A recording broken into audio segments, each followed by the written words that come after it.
ದಿನನಿತ್ಯದ ಸುದ್ದಿ ಅಪ್ಡೇಟ್ಗಾಗಿ ಈ ಕೂಡಲೇ ನಮ್ಮ ಪಂಚಗಿರಿ ನ್ಯೂಸ್ ಚಾನೆಲ್ ಅನ್ನು ಸಬ್ಸ್ಕ್ರೈಬ್ ಆಗಿ ನಮ್ಮನ್ನು ಪ್ರೋತ್ಸಾಹಿಸಿ. ಇದನ್ನ ರಿಪೀಟ್ ಆಗದಂಗೆ ಗುಣಪಾಠ ಆಗ್ತದೆ ಅನ್ನೋದು ನನ್ನ ಅನಿಸಿಕೆ.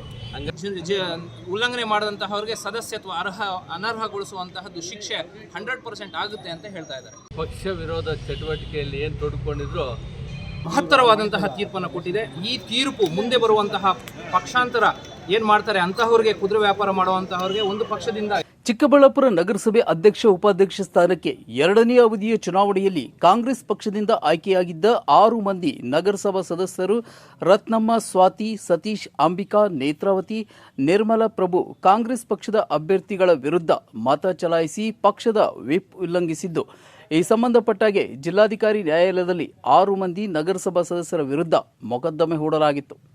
6 ತಿಂಗಳ ಸುದೀರ್ಘ ಚರ್ಚೆಯ ನಂತರ ಜಿಲ್ಲಾಧಿಕಾರಿ ನ್ಯಾಯಾಲಯ ಆದೇಶ ಹೊರಬಂದಿದ್ದು, ಅಡ್ಡ ಮತದಾನ ಮಾಡಿದ್ದ 6 ನಗರಸಭೆ ಸದಸ್ಯರನ್ನು ಅನರ್ಹಗೊಳಿಸಲಾಗಿದೆ. ಪಕ್ಷ ವಿರೋಧಿ ಚಟುವಟಿಕೆ ನಡೆಸುವವರಿಗೆ ಇದೊಂದು ಗುಣಪಾಠ, ಪಕ್ಷಕ್ಕೆ ಸಂದ ಜಯ ಎಂದು ಕಾಂಗ್ರೆಸ್ ಜಿಲ್ಲಾಧ್ಯಕ್ಷ ಹಾಗೂ ನಗರ ಅಭಿವೃದ್ಧಿ ಪ್ರಾಧಿಕಾರದ ಅಧ್ಯಕ್ಷ ಕೇಶವ ರೆಡ್ಡಿ ತಿಳಿಸಿದರು. ನಗರಸಭೆ ಅಧ್ಯಕ್ಷ ಉಪಾಧ್ಯಕ್ಷ ಚುನಾವಣೆಯಲ್ಲಿ ಅಡ್ಡ ಮತದಾನ ಮಾಡಿದ 6 ಸದಸ್ಯರನ್ನು ಜಿಲ್ಲಾಧಿಕಾರಿ ನ್ಯಾಯಾಲಯ ಅನರ್ಹ ಆದೇಶದ ಹೊರಡಿಸಿದ ನಂತರ ಸೋಮವಾರ ಸುದ್ದಿಗಾರರೊಂದಿಗೆ ಮಾತನಾಡಿದ ಅವರು, ಚುನಾವಣೆಯ ಸಂದರ್ಭದಲ್ಲಿ ಪಕ್ಷದ ಟಿಕೆಟ್ ಪಡೆಯಲು ಅನೇಕರು ಅರ್ಜಿ ಸಲ್ಲಿಸುತ್ತಾರೆ. ಪಕ್ಷ ನಂಬಿಕೆ ಇಟ್ಟು ಒಬ್ಬರನ್ನ ಆಯ್ಕೆ ಮಾಡುತ್ತೆ. ಆದರೆ ಗೆದ್ದ ಮೇಲೆ ಪಕ್ಷವನ್ನು ಬದಿಗಿಟ್ಟು ವೈಯಕ್ತಿಕ ಲಾಭಕ್ಕೆ ಪಕ್ಷ ವಿರೋಧಿ ಚಟುವಟಿಕೆ ಎಷ್ಟರ ಮಟ್ಟಿಗೆ ಸರಿ? ಪಕ್ಷ ಇದನ್ನು ಸಹಿಸುವುದಿಲ್ಲ. ಜಿಲ್ಲಾಧಿಕಾರಿ ನ್ಯಾಯಾಲಯ ಪಕ್ಷ ವಿರೋಧಿ ಚಟುವಟಿಕೆ ನಡೆಸುವವರ ಬಗ್ಗೆ ಉತ್ತಮವಾದ ತೀರ್ಪು ನೀಡಿದೆ. ಇನ್ನು ಪಕ್ಷಕ್ಕೆ ದ್ರೋಹ ಬಗೆದು ಪಕ್ಷ ವಿರೋಧಿ ಚಟುವಟಿಕೆಯಲ್ಲಿ ತೊಡಗಿದ್ದವರನ್ನು ಕಾನೂನು ತಿರಸ್ಕರಿಸಿದೆ. ಹಾಗೆಯೇ ಚುನಾವಣೆಗಳಲ್ಲಿ ಕೂಡ ಜನರು ತಿರಸ್ಕರಿಸಿ ತಕ್ಕ ಪಾಠ ಕಲಿಸುತ್ತಾರೆ. ನ್ಯಾಯಾಲಯದ ಆದೇಶ ಪಕ್ಷ ವಿರೋಧಿಗಳಿಗೆ ಇದೊಂದು ಗುಣಪಾಠ, ನಮಗೆ ಸಂದ ಜಯ ಎಂದು ಹೇಳಿದರು. ನಗರಸಭೆಯ 2ನೇ ಅವಧಿಗೆ ನಡೆದಂಥ ಅಧ್ಯಕ್ಷರು ಉಪಾಧ್ಯಕ್ಷರ ಚುನಾವಣೆಯಲ್ಲಿ ತಮಗೆಲ್ಲ ಗೊತ್ತೇ ಇದೆ, ನಮ್ಮ ಪಕ್ಷದಿಂದ ಕಾಂಗ್ರೆಸ್ ಪಕ್ಷದ ಚಿಹ್ನೆಯಿಂದ ಗೆದ್ದಂಥ 6 ಜನ ಸದಸ್ಯರು ನಮ್ಮ ಅಧಿಕೃತ ಅಭ್ಯರ್ಥಿಯಾದಂಥ ಅಂಬರೀಷ್ ಮತ್ತು ಮೀನಾಕ್ಷಿ ಅವರ ವಿರುದ್ಧವಾಗಿ ಮತವನ್ನು ಚಲಾಯಿಸಿ BJP ಪಕ್ಷದ ಸಂಸದರ ಜೊತೆ ಸೇರಿ ಮತವನ್ನು ನಮ್ಮ ಅಭ್ಯರ್ಥಿಗೆ ಹಾಕದೆ ಬೇರೆ ಪಕ್ಷದ ವಿರುದ್ಧ ಹಾಕಿ ಪಕ್ಷ ವಿರೋಧ ಚಟುವಟಿಕೆಯಲ್ಲಿ ಏನು ತೊಡ್ಕೊಂಡಿದ್ರು ಅವರ ಸದಸ್ಯತ್ವವನ್ನು ಅನರ್ಹಗೊಳಿಸಬೇಕಂತೇಳಿ ನಾನು ಜಿಲ್ಲಾ ಕಾಂಗ್ರೆಸ್ ಅಧ್ಯಕ್ಷರಾಗಿ ನಮ್ಮ ರಾಜ್ಯಾಧ್ಯಕ್ಷರ ಆದೇಶದಂತೆ ನಾನು ಅವ್ರ ಮೇಲೆ ಮೊಕದ್ದಮೆಯನ್ನು ಜಿಲ್ಲಾಧಿಕಾರಿ ನ್ಯಾಯಾಲಯದಲ್ಲಿ ಹೂಡಿದ್ದೆ. ಅದು ನಮ್ಮ ವಕೀಲರಾದಂಥ ಯಾಕೂಬ್ ಶರೀಫ್ ಅವರಿಗೆ ನಾನು ಆ ಒಂದು ಜವಾಬ್ದಾರಿಯನ್ನು ವಹಿಸಿದ್ದೆ. ಸುಮಾರು 6 ತಿಂಗಳ ಕಾಲ ವಿಚಾರಣೆಯನ್ನು ನಡೆದು ಅಂತಿಮವಾಗಿ ನಮಗೆ ನ್ಯಾಯ ದೊರಕಿದೆ. ಯಾರು ಪಕ್ಷ ವಿರುದ್ಧವಾಗಿ ನಡ್ಕೊತಾರೆ ಅವರಿಗೆ ಪಕ್ಷ ಬಿಫಾರ್ಮ್ ಕೊಡಬೇಕಾದಾಗ ಅದೇ ಕ್ಷೇತ್ರದ ವ್ಯಾಪ್ತಿಯಲ್ಲಿ 4-5 ಜನ ಹಿರಿಯರು ಪಕ್ಷಕ್ಕಾಗಿ ಕೆಲಸ ಮಾಡಿರ್ತಕ್ಕಂಥವರು ನನಗೆ ಬೇಕು ಬಿಫಾರ್ಮ್ ನನಗೆ ಬೇಕು ಅಂತ ಕೇಳಿರ್ತಾರೆ. ಆದರೆ ಅಂತಿಮವಾಗಿ ನಮ್ಮ ಪಕ್ಷದ ತೀರ್ಮಾನದಂತೆ ಒಬ್ಬರಿಗೆ ಅವಕಾಶ ಮಾಡಿಕೊಳ್ಳೋಕ್ಕೆ ಅವಕಾಶ ಇರ್ತದೆ. ಪಕ್ಷದ ಚಿಹ್ನೆಯಲ್ಲಿ ಗೆದ್ದಂಥವರು ಇವತ್ತು ನಮ್ಮ ಪಕ್ಷದ ಅಭ್ಯರ್ಥಿ ವಿರುದ್ಧವಾಗಿ ಮತ ಹಾಕಿರೋದಕ್ಕೆ ಅವ್ರ ಮೇಲೆ ಕ್ರಮ ಆಗಿದೆ. ಅವರ ಸದಸ್ಯತ್ವವನ್ನು ಅನರ್ಹಗೊಳಿಸಿ ಮಾನ್ಯ ಜಿಲ್ಲಾಧಿಕಾರಿಗಳು ಆದೇಶವನ್ನು ನೀಡಿದ್ದಾರೆ. ಚಿಕ್ಕಬಳ್ಳಾಪುರ ನಗರಸಭೆಯ 6 ಸದಸ್ಯರು, ಗೌರಿಬಿದನೂರು ನಗರಸಭೆಯ 2 ಸದಸ್ಯರನ್ನು ಇವತ್ತು ಅಮಾನತು ಮಾಡಲಾಗಿದೆ. ಅವರ ಸದಸ್ಯತ್ವವನ್ನು ಅನರ್ಹಗೊಳಿಸಿ ಇವತ್ತು ಜಿಲ್ಲಾಧಿಕಾರಿಗಳು ಆದೇಶವನ್ನು ನೀಡಿದ್ದಾರೆ. ಹಂಗಾಗಿ ಇದು ಒಂದು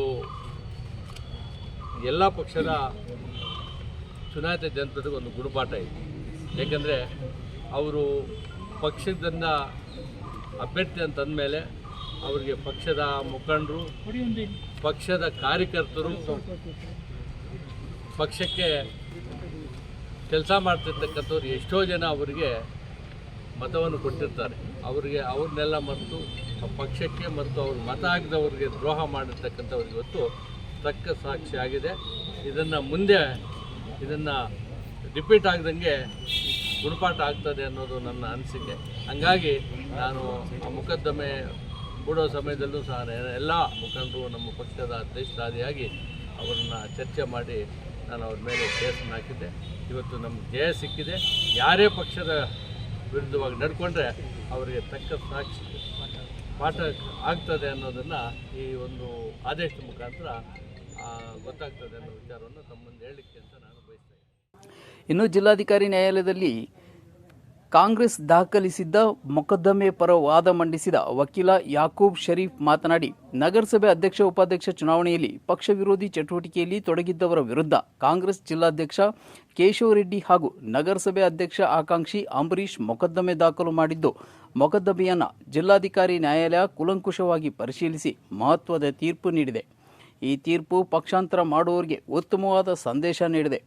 ಈ ತೀರ್ಪು ಪಕ್ಷ ವಿರೋಧ ಚಟುವಟಿಕೆಯಲ್ಲಿ ತೊಡಗಿರುವವರಿಗೆ ಕ್ಷಮೆ ಇಲ್ಲ, ಪಕ್ಷಾಂತರ ಮಾಡುವವರಿಗೆ ಒಂದು ಎಚ್ಚರಿಕೆಯ ಗಂಟೆ ಎಂದು ಸ್ಪಷ್ಟಪಡಿಸಿದೆ ಎಂದು ಹೇಳಿದರು. ಮತ್ತು ಉಪಾಧ್ಯಕ್ಷರ ಏನು ಚುನಾವಣೆ ನಡೆಯಿತು ಅದರಲ್ಲಿ ಪಕ್ಷಾಂತರ ವಿರೋಧಿ ಚಟುವಟಿಕೆಗಳನ್ನು ಮಾಡಿದಂತಹ ಕಾಂಗ್ರೆಸ್ ಪಕ್ಷದ ಚಿಹ್ನೆಯಿಂದ ಗೆದ್ದಂತಹ 6 ಜನ ಸದಸ್ಯರು ಶ್ರೀಮತಿ ರತ್ನಮ್ಮ ಮತ್ತು ಶ್ರೀಮತಿ ಸ್ವಾತಿಯವರು, ಶ್ರೀಮತಿ ಅಂಬಿಕಾರವರು, ಶ್ರೀಮತಿ ನೇತ್ರಾವತಿರವರು, ಸತೀಶ್ರವರು, ಶ್ರೀಮತಿ ನಿರ್ಮಲಾ ಪ್ರಭುರವರು, ಇವರು ಎಲ್ಲ ಏನು ಕಾಂಗ್ರೆಸ್ ಪಕ್ಷದ ಚಿಹ್ನೆಯಿಂದ ಮತಗಳನ್ನು ಪಡೆದು ಚುನಾವಣೆಯಲ್ಲಿ ಸ್ಪರ್ಧೆ ಮಾಡಿ ಮತ್ತೆ ವಿಪ್ ಉಲ್ಲಂಘನೆಯನ್ನು ಮಾಡಿ, ವಿಪ್ ಏನು ಕಾಂಗ್ರೆಸ್ ಪಕ್ಷ ವಿಪ್ ಕೊಟ್ಟಿದ್ದು ಅದನ್ನು ಉಲ್ಲಂಘನೆ ಮಾಡಿ BJP ಪಕ್ಷಕ್ಕೆ ಏನು ಅವರು ಮತ ಚಲಾಯಿಸಿದ್ರು ಅದನ್ನು ಪ್ರಶ್ನಿಸಿ ಜಿಲ್ಲಾಧ್ಯಕ್ಷರಾದಂತಹ ಶ್ರೀಮಾನ್ ಕೇಶವ ರೆಡ್ಡಿ ಅವರು ಮತ್ತು ಅಂಬರೀಶ್ ರವರು, ನಗರಸಭಾ ಸದಸ್ಯರಾದಂತಹ ಅಂಬರೀಶ್ ರವರು ಮತ್ತು ಅವರು ಅಧ್ಯಕ್ಷ ಸ್ಥಾನದ ಅಭ್ಯರ್ಥಿನೂ ಆಗಿದ್ದರು ವಿಪ್ಪಲ್ಲಿ, ಪ್ರಶ್ನೆ ಮಾಡಿ ಮತ್ತು ಪಕ್ಷದ ಹಿರಿಯ ಮುಖಂಡರು ಮೊಕದ್ದಮೆಯನ್ನು ಹೂಡಿದ್ರು.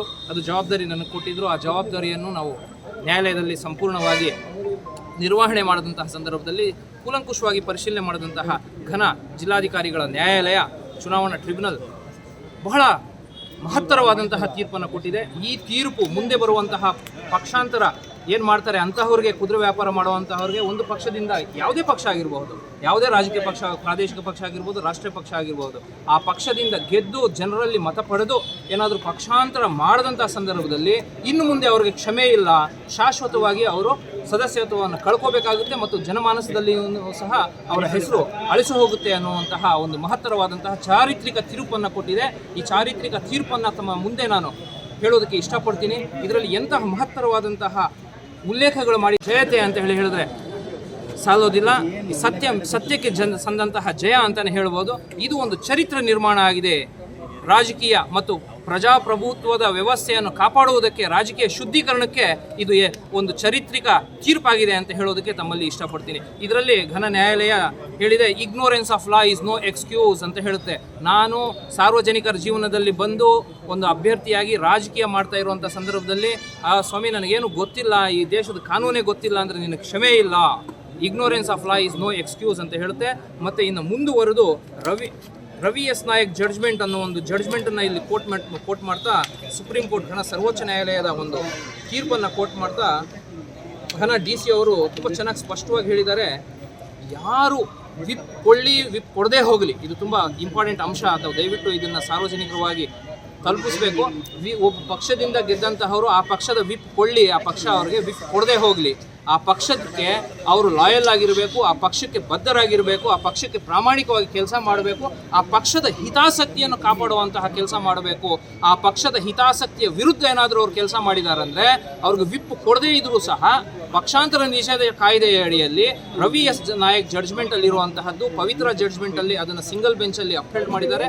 ಅದನ್ನು ಮತ್ತೆ ಹೇಮಂತ್ ಕುಮಾರ್ ರಾಜ್ ಎಸ್ ಜಡ್ಜ್ಮೆಂಟಲ್ಲಿ ರಿಟ್ ಅಪೀಲ್ ಸಂಖ್ಯೆ 922ರಲ್ಲೂ ಸಹ ಅದನ್ನು ವಿಭಾಗೀಯ ನ್ಯಾಯಾಲಯದಲ್ಲೂ ಡಿವಿಷನಲ್ ಬೆಂಚಲ್ಲೂ ಅದನ್ನು ಎತ್ತಿ ಹಿಡಿದಿರುವಂಥ ಸಂದರ್ಭದಲ್ಲಿ ಅದನ್ನು ಉಲ್ಲೇಖ ಮಾಡ್ತಾ, ಅದನ್ನು ಚರ್ಚೆ ಮಾಡ್ತಾ ನ್ಯಾಯಾಲಯ ಇದು ಚಿಕ್ಕಬಳ್ಳಾಪುರ 6 ಸದಸ್ಯರು ಪಕ್ಷದ ವಿರುದ್ಧ ಕೆಲಸ ಮಾಡಿದ್ದಾರೆ, ಅವರು ಬೇರೆ ಪಕ್ಷದ ಸಂಸದರ ಜೊತೆ ಬರ್ತಾ ಇರುವಂತಹ ಚಿತ್ರಣಗಳನ್ನು ಅವರು ಉಲ್ಲೇಖನ ಮಾಡ್ತಾ ತಮ್ಮ ತೀರ್ಪಿನಲ್ಲಿ ಅವರು ನಿಜವಾಗ್ಲೂ ಪಕ್ಷದ ವಿರುದ್ಧ ಚಟುವಟಿಕೆ ಮಾಡಿದ್ದಾರೆ ಅನ್ನೋದು ಸಾಬೀತಾಗಿದೆ ಅಂತ ಹೇಳ್ತಾ ಈ ತೀರ್ಪನ್ನು ಕೊಟ್ಟಿದ್ದಾರೆ. ಅವರ ಸದಸ್ಯತ್ವವನ್ನು ಅನರ್ಹಗೊಳಿಸಿರುವಂತಹದ್ದು ಇನ್ನು ಮುಂದೆ ಬರುವಂತಹ ಪೀಳಿಗೆಗಳಿಗೆ, ಇನ್ನು ಮುಂದೆ ಬರುವಂತಹ ಸದಸ್ಯರಿಗೆ, ಇನ್ನು ಮುಂದೆ ಬರುವಂತಹ ಚುನಾವಣೆಗಳಿಗೆ ಇದು ಮಾದರಿಯಾಗುತ್ತೆ, ಇದು ಮೈಲಿಗಲ್ಲಾಗುತ್ತೆ. ಇದು ಒಂದು ಚಾರಿತ್ರಿಕವಾದಂತಹ ಒಂದು ತೀರ್ಪು.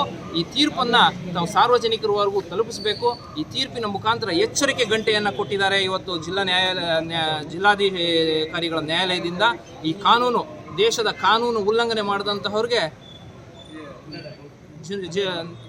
ಮಾಡಿದಂತಹವ್ರಿಗೆ ಸದಸ್ಯತ್ವ ಅನರ್ಹಗೊಳಿಸುವಂತಹದ್ದು ಶಿಕ್ಷೆ 100% ಆಗುತ್ತೆ ಅಂತ ಹೇಳ್ತಾ ಇದ್ದಾರೆ.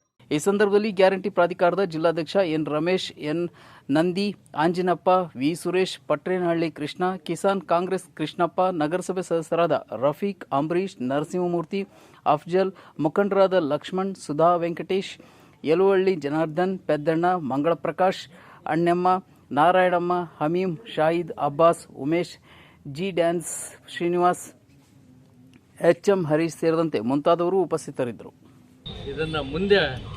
ಇದನ್ನು ರಿಪೀಟ್ ಆಗದಂಗೆ ಗುಣಪಾಠ ಆಗ್ತದೆ ಅನ್ನೋದು ನನ್ನ ಅನಿಸಿಕೆ. ಉಲ್ಲಂಘನೆ ಮಾಡಿದಂತಹವ್ರಿಗೆ ಸದಸ್ಯತ್ವ ಅನರ್ಹಗೊಳಿಸುವಂತಹದ್ದು ಶಿಕ್ಷೆ 100% ಆಗುತ್ತೆ ಅಂತ ಹೇಳ್ತಾ ಇದ್ದಾರೆ. ಪಕ್ಷ ವಿರೋಧ ಚಟುವಟಿಕೆಯಲ್ಲಿ ಏನು ತೊಡ್ಕೊಂಡಿದ್ರು ಮಹತ್ತರವಾದಂತಹ ತೀರ್ಪನ್ನು ಕೊಟ್ಟಿದೆ. ಈ ತೀರ್ಪು ಮುಂದೆ ಬರುವಂತಹ ಪಕ್ಷಾಂತರ ಏನು ಮಾಡ್ತಾರೆ ಅಂತಹವ್ರಿಗೆ, ಕುದುರೆ ವ್ಯಾಪಾರ ಮಾಡುವಂತಹವ್ರಿಗೆ, ಒಂದು ಪಕ್ಷದಿಂದ